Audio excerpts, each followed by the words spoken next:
I was sure this three-pointer would go in, but the white kid knocked the ball out of my hands. Then he dunked while everyone cheered for him. Asher was already famous at school, but he still wanted to compete with me for the last spot on the team.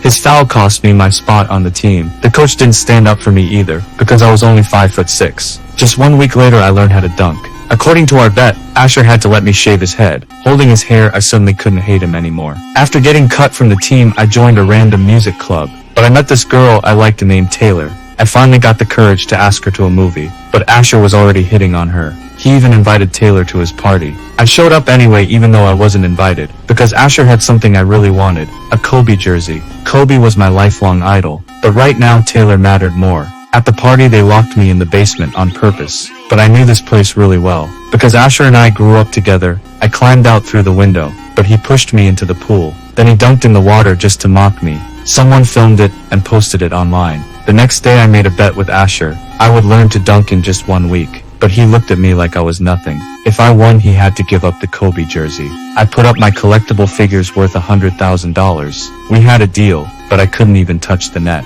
My brother asked the coach to lower the hoop by 4 inches. Now I could finally reach the rim. My brother said I could learn to dunk in about a year, but I only had 1 week.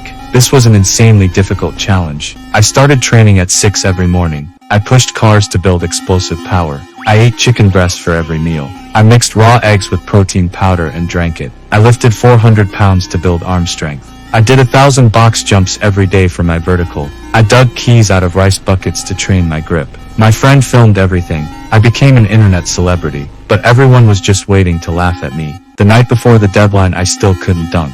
But then Taylor showed up with the whole band to cheer me on. Asher lost to me for the first time. I started my run-up from 30 feet away. I jumped with everything I had at the rim. The ball went through the net. I couldn't believe I actually dunked. Everyone surrounded me cheering. Asher was left out. I pulled out the razor I had ready. I shaved off Asher's golden hair. The next morning I came to the court early, because I secretly cheated and lowered the hoop by 4 inches. But Asher was already there.